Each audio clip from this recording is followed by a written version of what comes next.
All right, welcome to North Hudson Public Works Committee meeting of Tuesday, August 20th, 2019 at 5:30 p.m. Call to order, roll call, please. Chair Pike? Here. Trustee Head? Here. Trustee Matz? Here. Item number 2, approve the minutes from the July 16, 2019 Public Works meeting. I move to approve the minutes from the July 16, 2019 Public Works meeting. I second. Any additions, questions, comments? Nope. Look good to me. All right, all in favor say aye. Aye. Aye. Item number 3, comments from the floor. No audience tonight, so item number 4, GIS demonstration and discussion only. Introduce yourself and tell us what you're here for. Sure. All right, so my name is James Erickson. I'm with Cedar Corporation as a planner there. I do a lot of GIS work, which is Geographic Information Systems, which is basically making smart maps, more or less. So what I'm going to try to show you here tonight is just something called web mapping, which is essentially taking existing data and putting it onto a web-like format that can be accessed easily out in the field, in the office from a computer, or even distributed out to the public to kind of be a bit more open with the village's data. Lately, there's been a lot of municipalities moving on to this system versus sticking with paper maps as they're moving forwards and updating their technology and making everything a bit more accessible for everyone involved with it. So Kevin's trying to keep us up to date? yeah. Just trying to see where that URL is headed. Yep.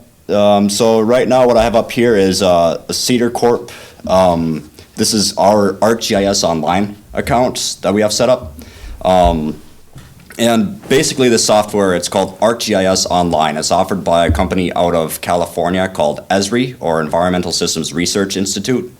They're kind of the some of the original developers for geographic information systems. They're really big in the 80s into the 90s and are still kind of pushing forward on technological developments today. And they're more or less one of the best companies out there for offering web GIS.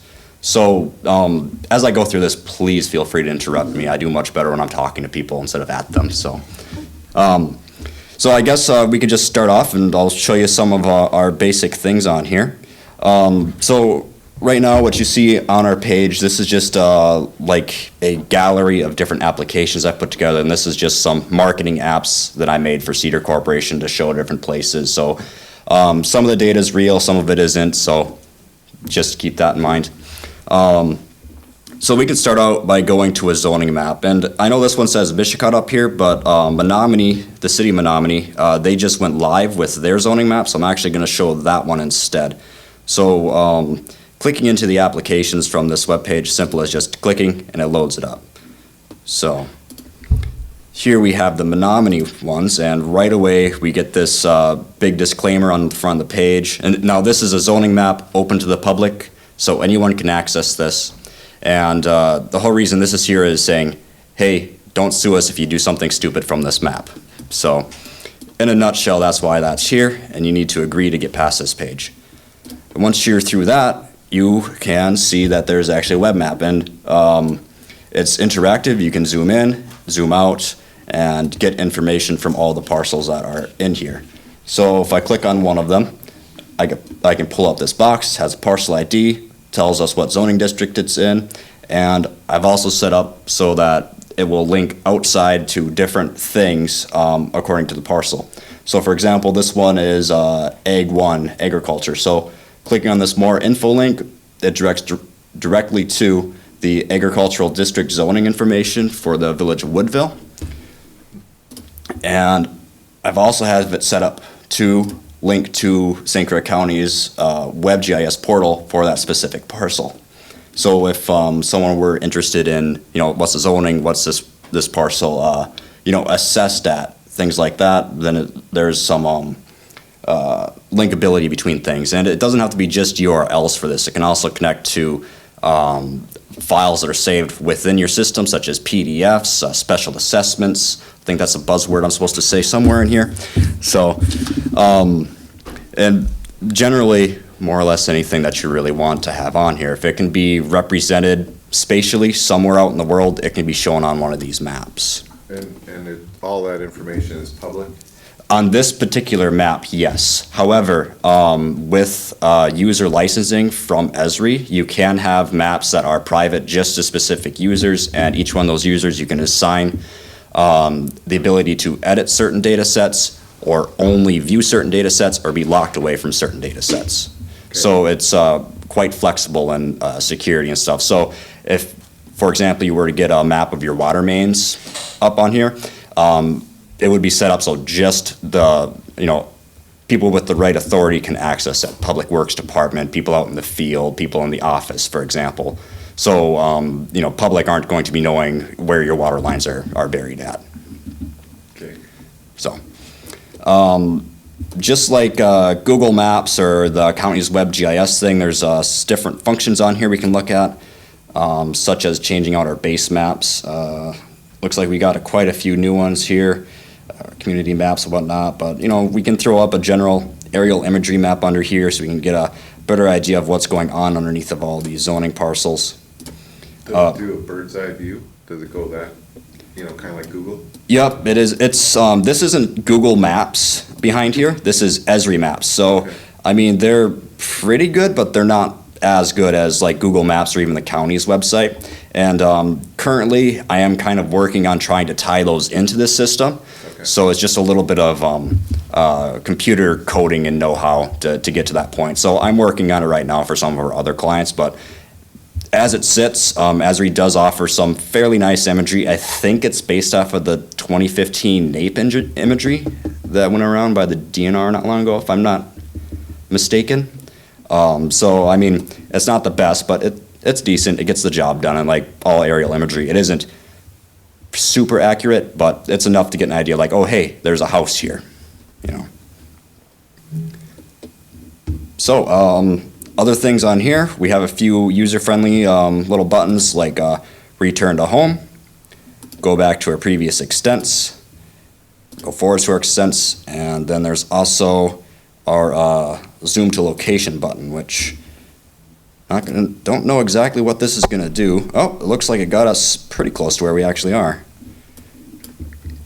So if you're doing locates out in the field for different utilities, this could be useful as it'll put you pretty close. And right now we're in a building and this is hooked up through your Wi-Fi, so it's kind of going through your Wi-Fi for its location right now on this. So just really quickly here, let me close some of these tabs. We don't need it open anymore. Does anyone have any questions on this map before I move on? Comments, concerns, scathing rebuttals? Nothing? Okay. All right. So another map that I put together for the city of Menominee this time is for economic development purposes, and this is just an example map again. And you can see the layout of this map is much different than the last one, but it still has a lot of the common elements, such as looking at what layers we have, and we actually have the ability to shut layers off and on if we don't want to see them. And also it'll give us a quick description of what they look like. There's nothing different on either one of these layers, so it's only going to show the one thing there. But that is an option. We have our base maps, which we can change as we wish, an information panel. And this can literally say anything you really want it to. Here is just if you have questions or problems, contact me. But on this one, as it's set up for economic development purposes, we're showing our Menominee's TIF districts, like this one here, along with some information on it. TIF district number 13, what type of TIF it is, what year was set up, what year it expires, and what its value was at the time of putting this map together. And we have this all for the different TIF districts. And if documents were to be made public for these TIF districts, I could then link to them directly from this map as people are searching them. So if they want to see exactly, what may be included in said TIF district, then they would have a link to that. Additionally, Menominee has several state certified sites. So with this one, just like with our county parcel information, I have it linked to the In Wisconsin website here to show more marketing stuff for this site and give general information about it. And then in addition, I have it set up so you can go to a PDF document that is also written for this site, and this can be downloaded and printed locally on your computer. So just like I'm sure there's PDFs that North Hudson distributes out, so just another way to get this information out to people. But the nice thing on this is that these documents can be set up literally for this single site, this one parcel ID, and it can be a different document for this one. It doesn't have to be the same for everything. So that's kind of the gist of that. So, I mean, the applications for this there's a lot of them. I mean, if you can think of it, you can probably make an application for it. The Sanitary District of Green Lake, for example, they started collecting garbage over in their area, so they are having me put together a garbage collection operations map for them so they can know where they'd have to send out their trucks to collect things. They also do weed removal on a lake there, so they're also wanted to track that information as well. So it doesn't have to be just for parcels or economic development or anything like that. So we can move forwards here to the actual utility maps. This is the City of Menominee utilities, and this is kind of our little test area / showing what we can do with it kind of map. So more or less it's a playground to mess around with. So as you can see, not a whole lot on this view, but as I move in or zoom in on this, more features start popping up. Like we can see that we have some valves coming up here and some hydrants, and as we click on them, we can get more information about them, such as the diameter, what kind of material it is, life cycle status, etc. And all of these different fields. Does it have a last time painted up there? Can add that to it. It can definitely be added, yes, yes. See, that's the thing, this is flexible. If you wanted to add a field for any one of these things, it's just as simple as calling myself or Mark and saying, hey, I want this field, and we can have it up for you in less than 10 minutes. Okay. So, but yeah, there is something like that, and I'll show you later one application that would come, that may be useful for keeping track of those things. One other thing on this data. So, hang on a second. Yeah. So in that you have like all the fire hydrants Mhm. in here. Yep. You can run a report that says how many fire hydrants I have? Yeah. Okay. There's this thing here called a query tool, and these are something that I would have to set up to run. But this is one where it does hydrants that haven't been inspected since, or not inspected since, and I think, it's been a while since I've used this tool, so I forget exactly what I need to put in Or here. flushed or whatever. Or flush, yep. So let's just go roughly a year ago, 2018, and see what we come up with on this. All right, so now this has flagged every hydrant in the city that hasn't been inspected for a year. And it's made it in its own layer. So if we click over here on our layer list, we can see that it's right here. And we can actually open up our attribute table, see information about them down here below, and it'll show us basically anything else that is on here. This one is pretty busy because it hasn't been slimmed down. There's more fields on here than there needs to be. But just to give you an idea, let's see here. What do we have? How many are there? All right, so there's 158 of our hydrants that haven't been inspected over the last year. And with this report, you can also go and export out a CSV of all these features. You can open that up on Excel. And here's our 153 fire hydrants that haven't been flushed in the last year, or inspected in the last year. And all of our info. We can edit and update on that. We don't have to go through you once Right. once we get Yep. the subscription. It's ours to Yep. manipulate. Okay, perfect. So that, you're expecting that if we had this, and you're going out inspecting or flushing, whatever, you guys are with a laptop or whatever, live updating as you go and do the work? Here, I'll give you an example It's not of. coming back into the office staff? Okay, good. All right, let's go to a different application here. So another thing with these web apps is that they make all sorts of different tools that you can use out in the field. So for this one, Let's just do a water meter inspection. So this is like a survey app, and it's something that can be done off of an iPad, someone's cell phone, a Windows computer, basically anything. I have this set up so that we can actually use it to scan like a barcode or a QR code or something like that. But this computer doesn't really have a camera on it, so I'm not going to do that. And what I'm going to do is I'm going to add a new feature onto the map just called a water meter. So for that, I'm just going to put in some random number that has absolutely nothing to do with North Hudson. And see if we can find our location on here. All right, thinks we're in California. So unfortunately, because this computer doesn't have a GPS on it, it is going to ask me to put this point roughly where we are here. So just drop that in. All right, where are we at? We're right about down here, right? All right. Seventh? All right, well, how about we just put it right there? That's easy to find. So we can pick our location, and usually you can use a GPS for that. This is our current date and time. This is all automatically filled, so 5:48 p.m. And then we can also put some more information in here.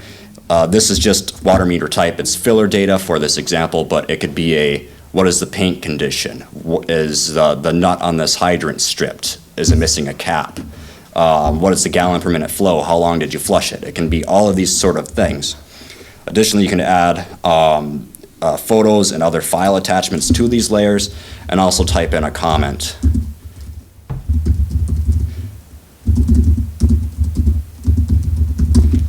So I have my survey filled out, and I'll say send now. So we have our confirmation that's been sent. So then if we go over here, we find where we are using your Wi-Fi. So give us the right area, and there it is. So this has been updated online through the network and saved up on the cloud. So everything all the feature edits that are done on here are reflected almost instantaneously across everybody connected to the system. So there's no need to go back to your main office and sync data with a main server or anything, because all this data is saved up on the cloud.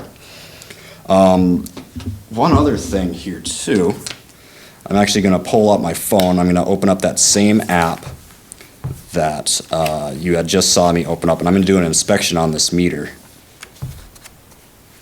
If I can find the app anyways, bear with me.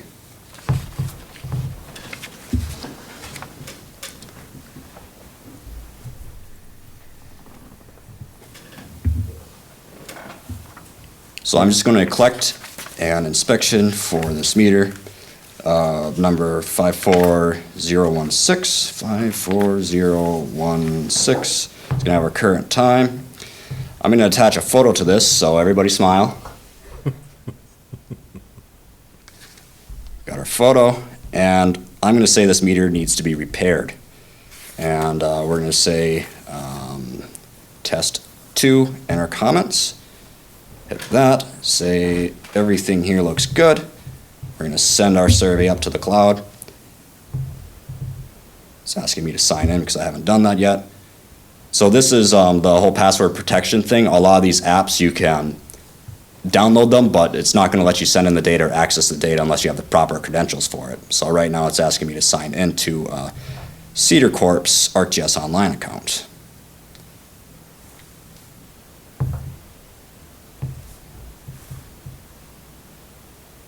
When we want different applications and data, do we go through you, like if we want something done with our lift stations, or what manhole covers have been serviced, or can we create that ourselves, or do we go through you and tell you what we want and then you create it? Well, the easiest thing for the village would be to go through me, because that's no work for you. However, ArcGIS Online, ESRI, they're really good about offering out resources for people to learn how to use their software.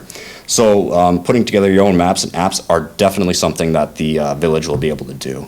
Okay. And kind of how we're dealing with the licenses is, well, there's two ways from Cedar Corporation's perspective. One is to do an architectural and engineering delivery system, which is Cedar Corporation owns the licenses, makes all the maps, owns the data, and then just lets the village or municipalities see it. The one that we've been doing is asking the municipality to buy the licenses and set up their own accounts, but then getting one administrative account for Cedar Corporation to build all the systems for them. So then one thing that we kind of decided is we don't really want to be in a position where we're holding somebody's data hostage from them or anything like that.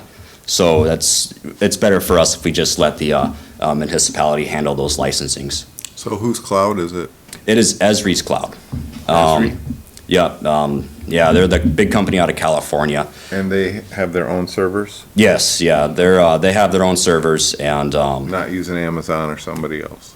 no, they have their own servers for all this stuff, and they've been around a long time. They make lots of money doing this kind of stuff, and they're pretty robust. So I haven't heard of them having any breakdowns or loss of data or anything. Which, if something like that does happen, I actually built a automated tool that will go into anybody's account on this that has the correct credentials, find all of their data and download copies of it to a local disk to kind of create an archive file. So if the cloud does end up dissipating and crashing and all the data were to be disappeared away, then there would still be a local copy either on Cedar server or sent off somewhere on here if you so chose. Okay.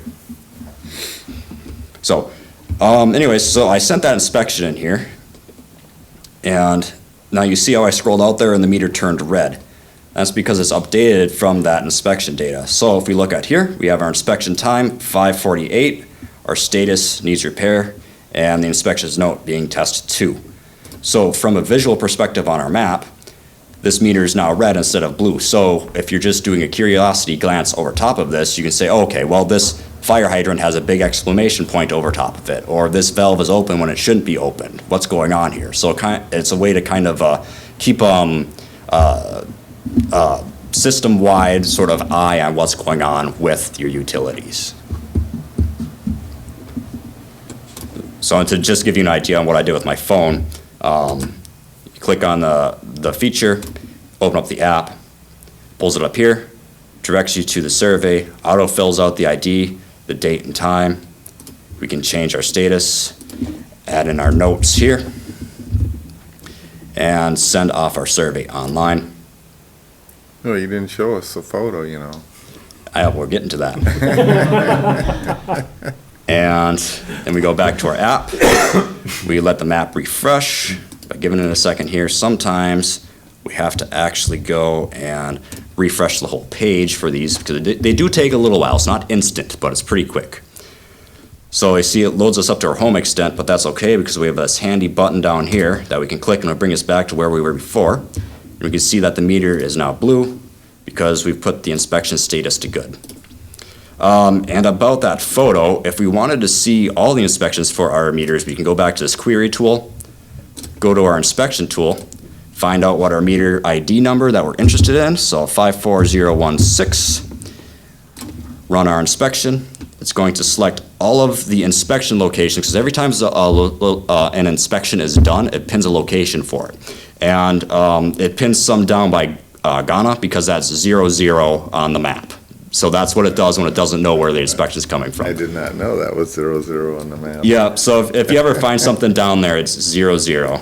So you have the equator going through there, and then, no, not the other one, not the international date line, but I forget. Anyways, so we get those, then we can go and open up our results down on that table below. View and attribute table. And here we have, I'm actually make this a bit bigger so we can actually see, all of the inspections that have been done on that meter. So there were 3. One inspection that I did back at Cedar Corporation before I came here, and then the 2 inspections that we did in this room. And if we go over to the right on our oh no, where are you? Okay, so we're not going to get to the attachments through there, unfortunately. However, we can see our photo attachments by clicking on the actual features, and this is something that I need to work out so it works better. And we can get to that attachment this way. So, there's everyone's smiling faces.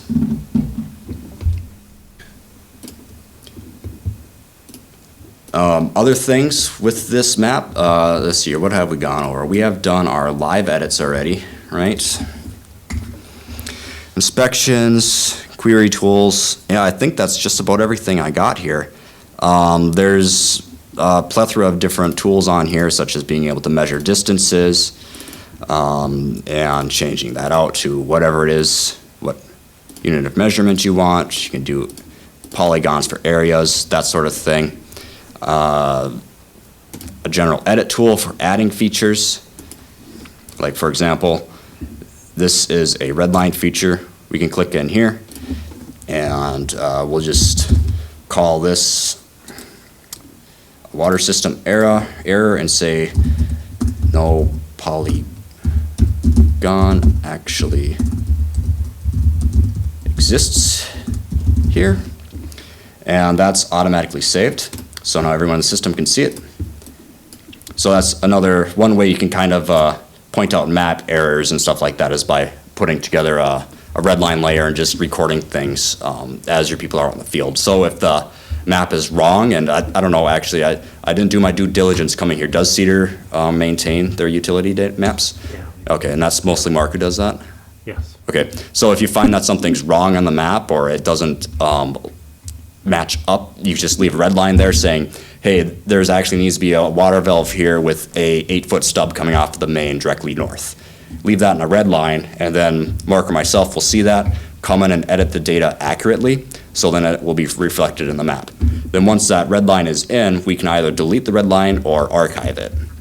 So you can kind of see where the map changes have been done in the past.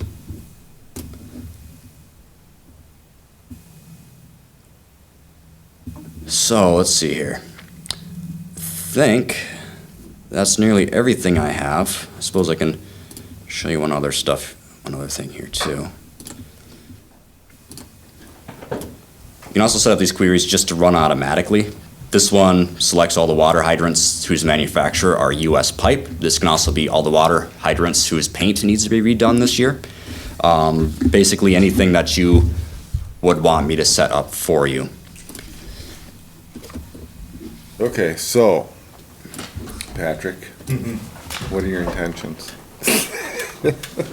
So if you had this, Bring us up to date. what would you do with it right out of the box?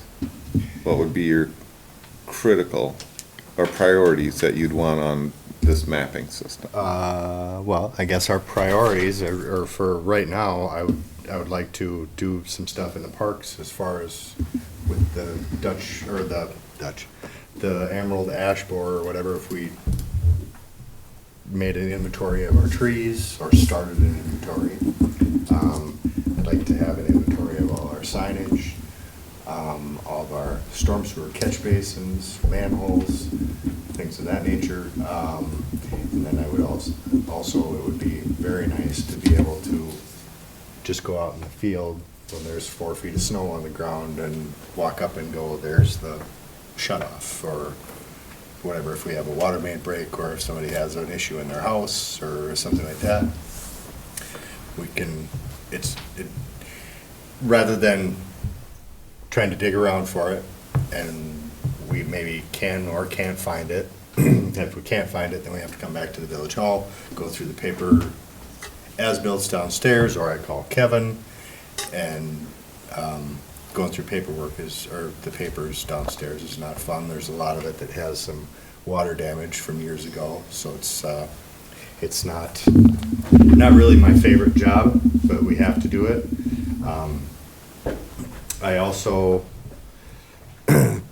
talked with Chief today, and he would also be interested in using it. For?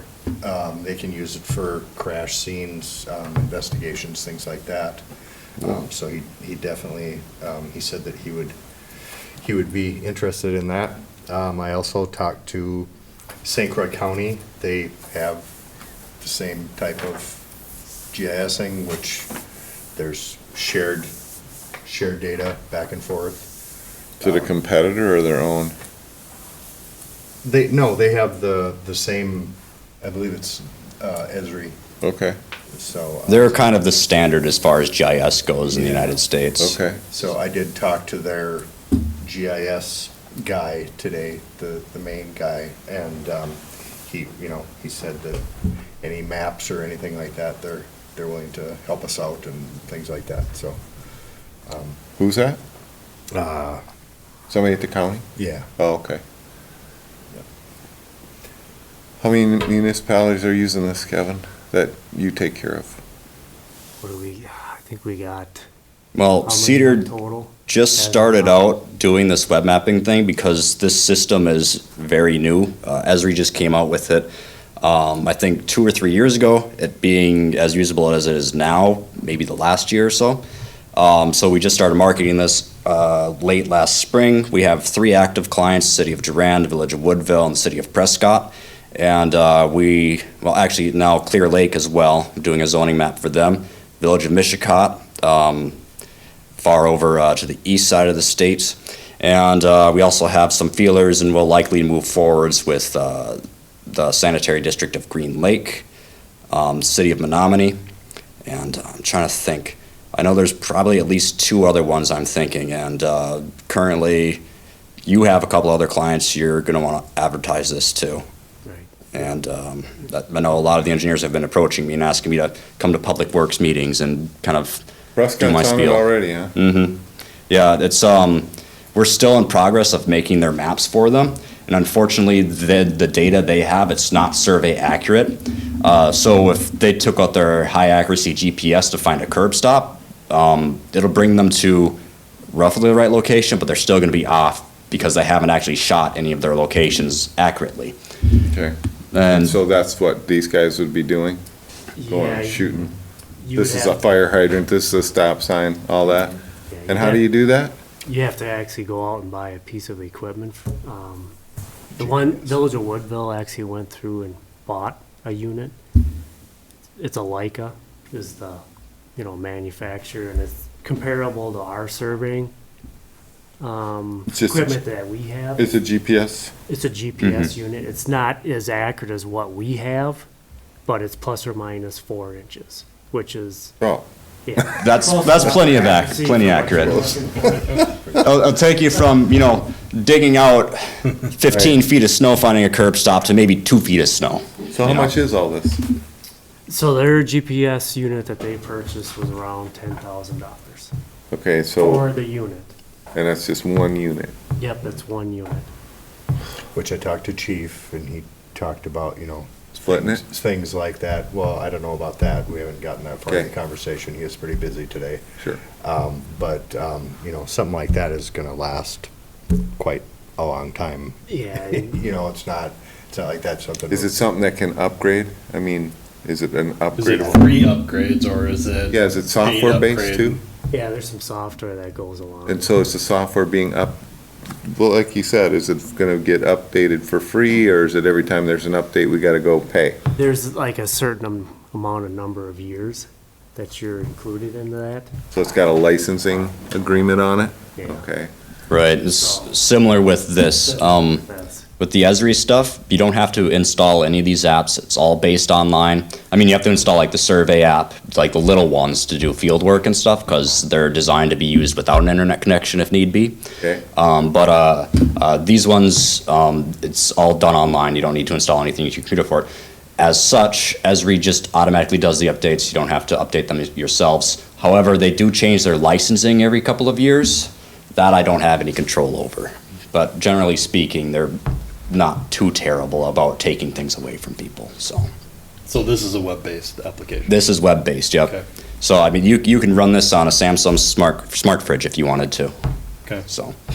I wouldn't recommend it, but, So you can use the ESRI without having the GPS. That's just an additional accuracy that some communities are going for. right. Or we can So- upload your current utility maps. Yeah. That are probably, plus or minus 10 feet. And you could still have, you're not gonna be able to go right to it in a snowbank, but you're still gonna be able to start, digitizing all of your. So that's how you do it? You'd start with that footprint and then let these guys go around with their GPS and, Exactly. They'd go out and do all the surveying, and then, in each one of those boxes, you can fill in the information that, what the condition of the rings are, if it's a precast manhole, a brick manhole, whatever you want to put in there for data information, you just fill it out right out. in the But it's field. but you're gonna put our maps up to start with then, though, right? Yeah, and those obviously are not survey accurate. Right. At this point. But they're a good starting point, and then Right. the work that they would be doing would make that more accurate as time goes on? Correct. Okay. Yep, definitely. Yeah, so for Prescott, what we were proposing was like two phases. One where Cedar Corp would get their existing maps up online for them just to see and change some attributes to. And then while the workers are out in the field collecting data, we would switch over to the accurate ones over time. So the accurate points. So it'd be it can either be the same map that's just being updated as they add new points, or it can be a completely different map that they fill in as they go. Okay. So grand totals? It's kind of dependent on you How know, much what we you want? want to include, So based on what Patrick's looking for out of the chute? just for the utility portion of it. Yep. For the utilities, the city of Prescott, I think because we're essentially training them in on using their new GPS unit and setting up the data collection things for them, it was about $7,000, I want to say, for setting them up to collect their data and then taking that data and creating web maps from it. Generally speaking, I'd put it about $1,500 to $2,000 per utility type. Things like a zoning map, maybe $750. And as far as these costs go, the only thing that I'm putting into it is my time after the licenses, which you would be buying independently. So How much are the licenses? it all depends on what you want to get again. As a baseline, in order to get access to the ArcGIS online accounts, you need at least one of what's called a creator license, which for all intents and purposes is just an admin license, which is $500 annually. And then underneath of that, there are field worker licenses, editor licenses, and viewer licenses. As you would imagine, field worker is good for people who go out in the field. Editor are for those who would be inside just changing information directly from one of these web applications, while viewer would be, say, if you wanted to share your hydrant information with just a fire department, and so they would know which hydrants are on and which ones aren't. Price-wise, it's $500 creator, $350 for field worker, $200 for editor, and $100 for each viewer license. So as far as ESRI's terms and conditions go, they would like to have one individual being assigned one license. However, for some municipalities, I've seen it set up where they have one that's set up just for like sanitary system field worker A, and they have it set on a certain device, and then whoever's working that day will use that device. Additionally, as of now, the same user can sign in to different devices and use all the functions of the application without any conflicts as well. So, in the future, if ESRI takes that away, I don't know if they will or not, but that's how it stands right now. And more licenses can be added or removed at will. So do we own this information once we, gather data and all that? Is that ours? Like, let's say for some reason we don't want to renew the license. Well, if you don't want to renew the license, what ESRI does, and I actually talked to them about this, is they'll hang on to your data. So if you wanted to say, okay, well, we haven't used this for 2 years, let's just drop all of our licenses. They'll hang on to your stuff. They're not going to delete it for you, or on you for a little while at least. And then they'll also contact you and obviously try to sell you the licenses again, but ultimately offer, your data back. And on top of that too, with that archiving program I built as well, all the data is copied into a local drive anyways, so it's never really going to disappear. Right, and where is that? Is that Drive Cedar Core? Yeah, You guys it's lit on Cedar that? Corp, but basically what it does is it takes all the online files, pulls them into a shape file, and sticks those shape files into a zip file, and makes it really tiny, and sticks it into a folder. And I can make it so it's emailed every day, every week, every month, every hour, whatever it is that you would want. So, I mean, as far as I'm concerned, I've trained my computer to do it for me. I just tell it what to do and it does it. So, at least with the archiving thing. Thank you. Any other questions? So we're looking at budget item. And that means we're gonna need detail and a good possibility of a larger presentation. Okay.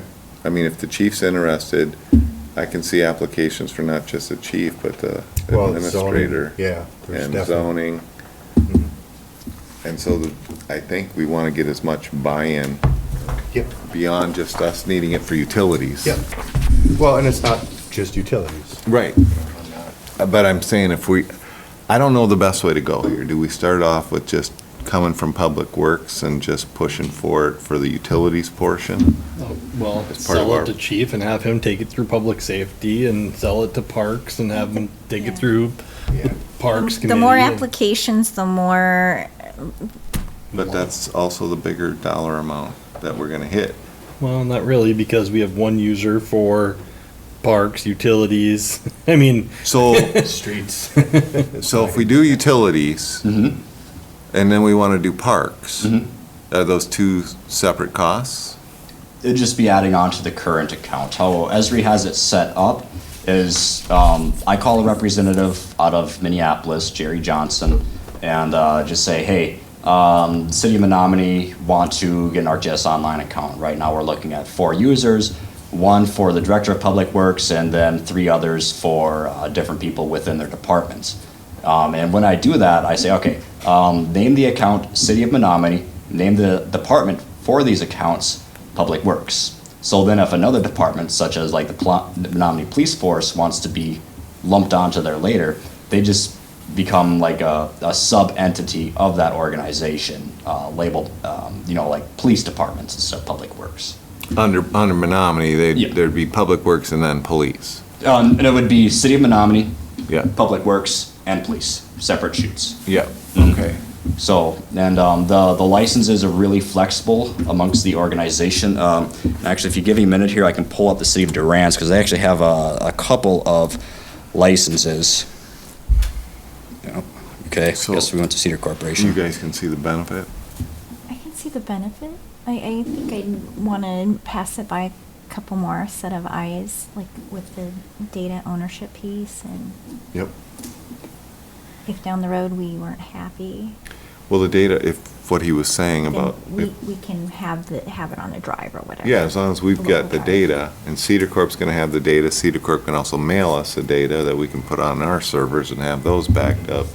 So we wouldn't necessarily lose the It's data. ownership of it, right? Yeah, So here's the data as it looks like from the admin's view. It's, I have it all sorted out into these folders here. So if we go to, let's say, Prescott zoning map, we see Prescott zoning layer. Click on this, we can find some metadata about it, and all of this can be added in as you wish. You can share it out with other people, you can update the data, view the layer, et cetera, et cetera, et cetera. Access to the actual data tables, usage statistics for it, see how many people are looking at it every day, which, wow, this is pretty regular, surprisingly. Okay, yeah, that's really regular, I didn't expect that. And also change settings of it, so, like, for example, I'm just gonna change this one so it takes an extra step to delete it, so it doesn't actually accidentally get deleted off the cloud. okay. But what you're talking about as far as getting this data, you can export it out to shape files, CSVs, field It's got that, we're geodatabases, good. et cetera. That's So, and the archive script that I'm talking about, it pretty much just expedites the process of exporting out the data to a different format without having to go to each individual layer one at a time and doing it. Okay, and so there's different, just tell me if I'm right or wrong here. So there's different modules. So there's a utilities module, you buy that, and then there's a, whatever, I don't know what another, like a Zoning. zoning. zoning module. Nope. No, Nope. you're just buying one map package. So you're buying the rights to use the software. Everything Okay. that you've And seen. that's the $7,000 or whatever that is. The $7,000 is like my effort building it. Oh, The okay. Yep, the actual licenses to get the software is $500 plus however many more people you want Got it. into the Okay, okay. system. So we're Um, just paying a licensing fee. That's what we're paying. Yeah, that's all And you're paying, We're paying Esri. Cedar Corp to help us get Right. it all Get implemented. it Yep. rolling, right? Oh. Yeah. Yeah, so like for You know, I Prescott's. hardly pay you for what you do already, so this should be free. Well, with my charge out rate, pretty close. Okay, so, but are you guys, do you see that he'd be able to track all of our laterals? Yes. Once all that preliminary work's Yeah. done, there's some benefit there, and I don't think that cost is so outrageous for a licensing fee, assuming that, since it's a web-based application, all the updates are done in the background at whatever ESRI. Yeah. And we're not paying thousands of dollars to like upgrade our software because we haven't really downloaded anything. Doesn't seem too bad. So we'd be able to know where our sewer lines are, where sewer breaks have occurred. We'd have pacer ratings on our streets that are up there. You can set that all up, yeah. So your big pile of paperwork that's downstairs, could we get that scanned in and attached to certain points on there? So that way we're not sitting on a big pile of paperwork and we just have it all digitally and we're good to go? As-built. Yes. Street sections, Oh, all God, that. yeah, the as-built. Well, and Chief and I talked today a little bit about downstairs and how, years ago that flooded. Yes. And there's a lot of mold down there, Right. whatever, and he said, God forbid that would happen again. I mean, the stuff is still readable now, but, Well, he was There talking we about a go. digitizing project a year and a half or 2 years ago. Did we ever do anything with that? I don't know. Okay, something else to. What's about the timeline approximately, like to get this Up and operational. flying? Yeah. Well, I'd like to say 2 weeks, but I have been so flooded with work, it's been pushed out more to about 3 months from start to a viable product, and then maybe another 2 months past that to get the features put in. Okay. So, it's not something I can do overnight, but Well, we try to get it in the budget and send it through. So, yeah, finance. for us, we'd have to get it approved in the budget, and our budget, doesn't really kick in till February, March, if that early even. right, Whatever the audit time is. I know the sanitary district of Green Lake, they're Yeah. sort of planning on doing this phased out where every year they add a new map onto their system and so on and so forth. So they may want to just start out with being able to see where everything is. But the next year, they want to set it up to do all their CMOM reporting or things like PSC reports, things like that. And you have DNR reporting, right? That you're doing some reporting up to the city? And that goes on to the DNR? So you'd use this for that too? Sure would be nice. Okay. Well, thank you. Any other questions for him? Thank you. Yeah, and if you do happen to get more questions, let's drop a card off with all of you Okay. here too. Feel free to call me, email me. You're just trying to make your card quota. Yeah, I Any other comments from you guys? Kevin? think so, yeah. Okay. As far as what, I know there was a question as to how many places or how many municipalities do this. In the trainings and stuff that I go to, it's the way everyone is going. I mean, it's not to say they're going with this specific, But getting things online. but yes, everything digitized, and it's hard. I did try to figure out some kind of ROI, and would be pretty tough. Has anybody done an ROI? And I haven't found anyone. I have. Not No. that I've heard of. Nobody, Not one- nobody went to their municipality with an ROI that you guys can get your hands on? Not that I could That'd find. be really hard to prove time. I know, it would, but. I mean, I did put variable. down, or I had made a few notes here for myself that, if, whatever, it takes 7 minutes probably when we're out to do a locate, and that's if everything goes well. If you can't find it, we drive all the way back here, we go downstairs, you spend 10, 20, 40 minutes downstairs digging through, and then we go back out, still trying to find, I mean, it can take an hour, I mean, it's hard to put a number on Okay, that, so I just want to let you know I did check. all right. Yeah, I know Woodville, they're ecstatic about this zoning map. I mean, one, because then they can just search an address and find it instead of having to look on a paper map to locate it. And two, once they give this out through their website to the public, they're expecting to get less calls about, hey, what's my zoning district, or can I do this here, just from being able to, individuals used to using something like Google Maps can usually find their house on one of these and get the information on it from there and go out to the, the municipal code or the county website that's linked directly to. The county does have a lot of this already, right? Yep.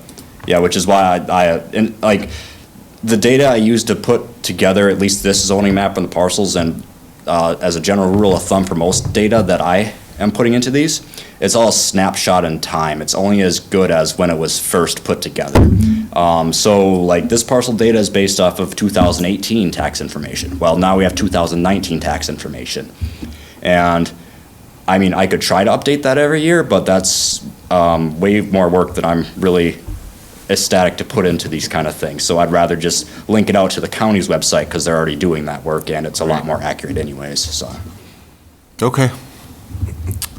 Any other discussion? All right, thank you. Yeah, thanks for having me. I appreciate it. Appreciate it. All right, let's jump to item number 5, Station Lane / Station Circle North, brush cutting and right-of-way discussion and possible recommendation. Okay, I didn't put it on there again, but I have I had someone come out from St. Croix County. We looked at the area back there. They figured it would, and he was estimating high that it would take him 3 days. He doesn't think it would take that long. With the mower, that is $2,000 a day. So if we were to budget $6,000 for down there, that would be above and beyond what we would need. So I guess I think we should budget for that. And then I was also gonna get in contact with the homeowners association down there and talk to them and say, hey, this is what we're planning, this is what we're gonna do, and see what kind of kickback we get. Or Is that for this year, or is that budgeting for next year? Next year. Okay, got it. Yeah, and he did say, and that's what I will try to do, is to get it done in the spring, before everything starts budding. If you can do it before that and you get everything cut, it will only look kind of crappy for a week or so, and then everything will start budding and it'll all cover it up. And rather than if we did it later, it would take it longer for everything to green back up, so it would look. Is this a village responsibility or is it the homeowners association responsibility? It's ours to cut the right away. Right away? Okay. Yep. All right, well, let's get it in the budget, Okay, right? they didn't give me a formal quote on it, but I don't know if you guys made that little trip up in there, but I mean, there's a lot of roads starting to look like an umbrella. Okay, item number 6, Galahad Road North drainage issues, discussion only. I think you were looking for some information on underneath the pond in regards to, Well, basically, in our last meeting, what you said is that Gary's doing some other work there and that he's trying to incorporate it into the thing, and then we were concerned about the crust level and could we dig that up? And you were gonna check to see whether that particular area is something that could be dug up, or if the DNR would give us grief because you had soil testing, or approximately, where the contamination is. Yep. Whether that contamination is, rock, wood, debris, or actual, lethal. Oil, whatever, you know what I mean? yeah. So you did say that you would be talking to Gary from time to time, so I'm not expecting an instant answer this month, but those were the things you said last time. Any updates on that? So I did check with our, the environmental department, Yep. and there is contaminated soil still underneath that area where the pond sits. They did cap it. There's 3 to 4 feet of clean material over the top, and typically you want to have at least 2 feet of clean material over it Okay. at all times. So they would be comfortable, with removing about a foot of material, but anything above and beyond that. So not a tremendous amount, but there is some wiggle room to actually dig that down and try to enlarge that particular area, so. Okay, so next step, you can talk to Gary to see if that fits into their projects that they're doing there anyway? Yeah, and I did talk to him again today, and It sounds like the owner, does wanna, move forward with trying to enlarge that particular area. It's just a matter of when Gary can fit it in and try to, negotiate a price for what that work's gonna end up being, because there's a number of other things that he wants to do down in that area too, so. Well, he's not gonna really be done with Quick Trip for at least, November. well, at least 84 days to build. They started the week after the 4th of July, so that makes it August, September, October. And I would think the 84 days to build a Quick Trip is, there's gotta be at least 30 days of that. That's the building itself and finish work. So he should be done in 60 days, I would guess, Yeah. with the actual grading and that kind of stuff, the Tonka trucks. I did talk to him too about the, doing the project for cleaning up that whole ditch or whatever, and he's trying to get me a number. for Okay, that, great. So, I think we have that on here. no, but it's. But that fits into, Galahad. that fits Yeah. into this, yes, okay. Yep. All right, anything else? Thank you for staying up on that, guys. Anything else from you guys? No. All right. Item number 7, Chair update. I just had one question, which was really, I kind of gave it to Patrick earlier. Any idea when we're gonna get those manholes on 35, Manhole. or manholes? I hit 2 of them. Wow. At least one that's really bad. There's another one that's close. I'm actually trying to work with Chief and then get Brian Fry to come in here so that we've got enough bodies so that we can knock that out, but I was waiting until after Pepperfest and everything. Good settled idea. down a little Good bit. idea. So the plan is still to divert traffic down to 4th Street so you No. gues can safely work out No. there? No, Don't want to no, divert? I don't want to do that. I think that would be too much. If we have enough people here, I don't think it will take that long. If I have enough people to do the flagging and then at least 2 people to do the work, I think we can knock it out. As long as I have all the materials and stuff, I'll get them beforehand. How long does it take to do one? Fix it? Gosh, the last one that we did, I don't know, with dig out, and I think we kind of stretched it out because it was on a side street. So I would say an hour and a half, as long as we've got everything right there. I don't understand the hesitation on diverting traffic down to 4th Street, because that's what it's for. It's a truck route for that very reason. But I'll leave it up to I you. can't, well, and I'm saying this because I cannot remember the conversation, but it seems to me that I talked to Chief about it, and he didn't think that was a good idea. And I can't remember why. Clarify that with them, because for I can't remember, but. for safety and speed reasons, it seems like if you didn't have traffic to deal with out there, you guys could knock those things off a lot easier. And the diversion to 4th Street, that's what the truck route's for those kinds of things, Yeah, so. yeah. Parade routes, Okay, whatever. well, I'll investigate that, but I think if I get everything lined up and we do it like on a Tuesday morning, if we start at 9:30 when the traffic dies down, as long as I have some base material and the rings, we'll cut it out the day before, so it's all cut. We won't have to do any of that, so all I'll have to do is go in there, dig it up, pop the asphalt out, lift up the rings, clean it, put the new rings down, put the casting on top, and we could fill it with Class 5, let people drive on it for a little while, and then dig it out one day and throw some hot mix in it. Okay. Any thoughts, comments? No. No. All right. That's all I got. Item number 8, engineers report.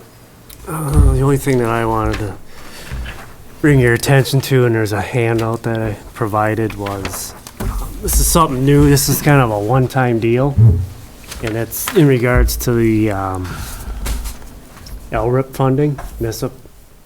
And this comes out every 2 years. Typically, you can apply for these funds. For this particular cycle, they're gonna have a one-time,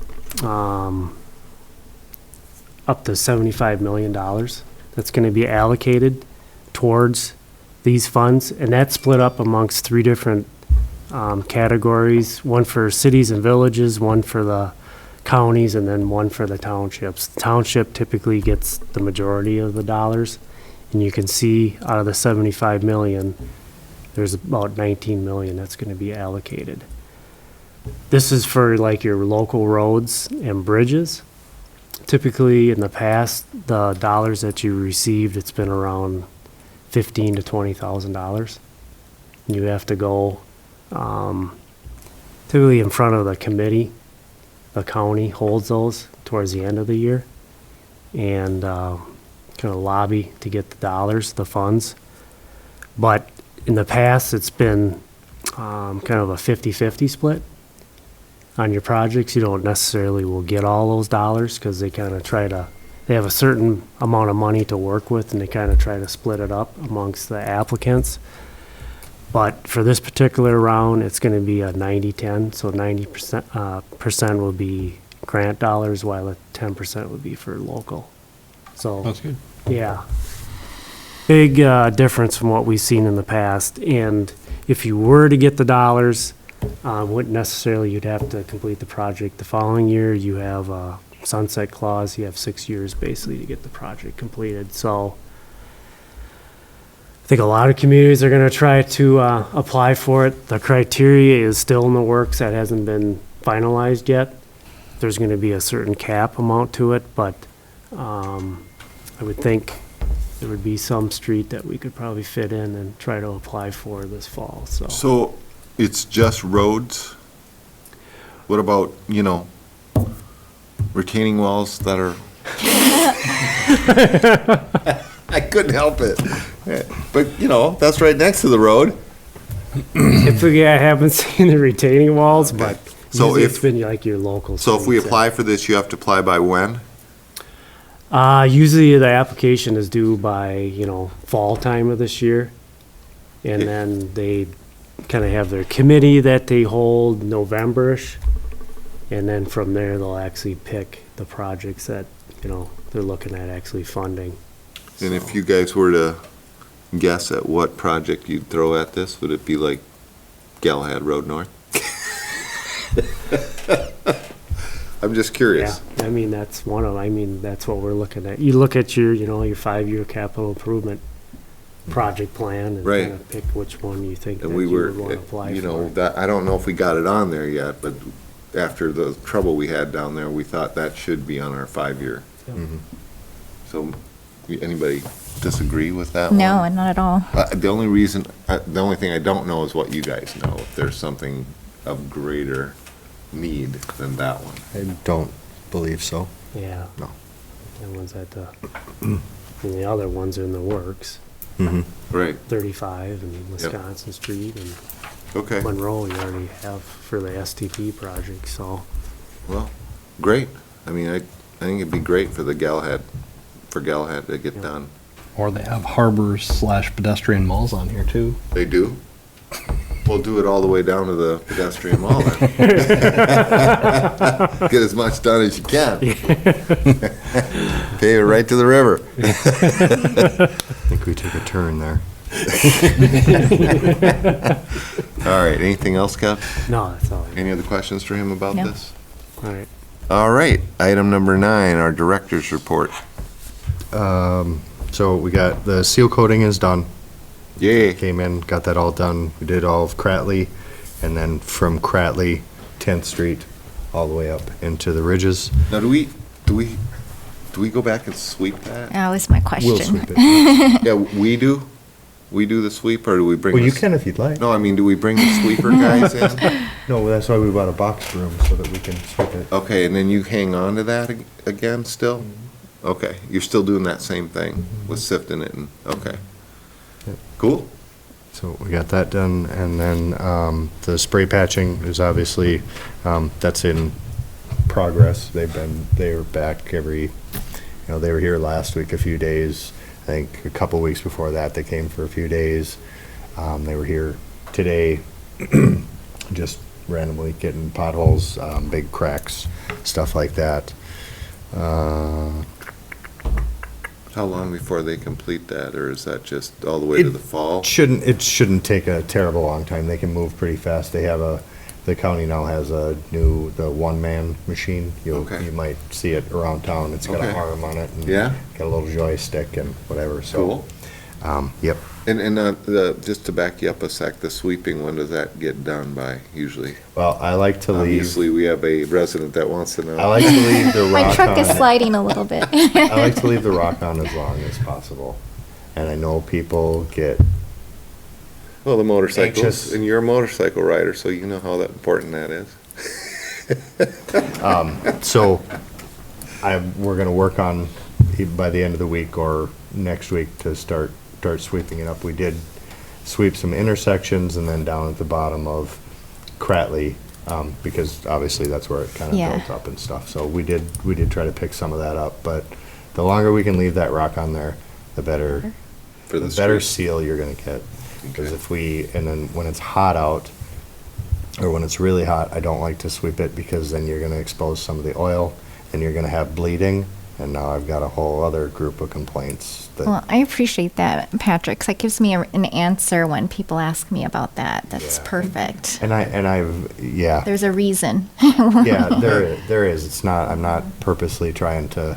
We've had some hot days. So, We have, and it makes perfect sense when you explain it. So that's the method to my madness, so. thank you. And Do you have a that's- number 3? I believe that's about it for tonight. Okay. Any other questions for our director? Item number 10, Public Works Capital Equipment Planning, discussion only. Do you have anything on that, Patrick? No, I'm still planning. Okay, so we're in, I had that list and I was gonna get it all Yeah. prioritized for you guys, and last week kinda got away from me. well, so, because of the Pepperfest and everything. I didn't, But we've seen the list, and it's just, he's just gonna put it in a priority order for us Perfect, to yeah. know how to budget, you know, what to Yeah. push for. And then, which I think was great. It's great to have that list. Finance committee can start ticking it off from the bottom. Well, you know, so when we get together, when the finance gets together, I'll know what he thinks is high priority, and we'll have discussed it, Yep. so we can all, you know, we'll all be weighing in then. Once we get that chance to see his list in priority, we'll discuss it. And then I'll be able to convey, since I'm on the finance committee, I'll be able to convey that this is our thoughts as a Public Works. Perfect. Great. I can't remember, she hasn't given us any sit-down dates yet for the finance committee. I don't know if there was I an don't think exact it's, date. I don't think it's till, It was pretty vague. I don't think we do it till August, September at the, or, not Well, August, September or October. It's September, yeah, late September, I Okay. believe. Yep. So you got a little bit of breathing room, but so you think you'll have that Yes. priority list for our next meeting? Yep, I'll get it, now that Pepperfest is over, I'll get to work on it. Okay, item number 11, Public Works Committee, future goals and agenda items, discussion only. So I remember last time asking you about agenda items. I think it's in the minutes. Were you here last time? Yeah, I was, but I didn't think I was checking on that. I thought it was somebody else that was gonna be doing that. How do we leave that? Did not. Okay. You mean as far as follow-up on previous? It was about, I don't know, you had talked about items? I can do that. agenda items that, from the past, that, I mean, I guess I'm curious, is there something that you thought that we had missed? I think or- there was at the time, but let me just take a quick look again at our meeting minutes. So Pike asked Moose to have Village Deputy Clerk Jessica Lehman make a list of future agenda items included in previous month's meeting minutes. Like the Galahad Road North drainage issue, investigate the possibility for maintenance, drainage ponds, blah, blah. So, Those things we talked about already, yeah. yeah, we did. But we were after a list of future agenda items included in, we were just asking her to keep a running list. We wanted him to ask her to keep a running list, so Yeah. we didn't lose something along the way, like, you know, manhole covers and stuff. Okay, so that's all that was. Any other future agenda items that you guys want to discuss or add? I'm gonna put the Patrick? pickup will be on the next one. Oh, good, good. Is that a new pickup, Patrick? Yes. Okay. You think you'll have numbers related to that? I should, yes. Okay, good. You guys understand that, I think, so we've set aside enough money to be able to get our next pickup Okay. and retire one of the rust buckets. Okay. There's only one. Down to one? We're pretty, no, we're, Getting better. we've got, Great, we've great. got good equipment. All right. Anybody else? Future goals, agenda items? None. I know what yours are. All right. If that's all, then item number 12 is adjournment, and we adjourn at 6:40 PM. Thank you.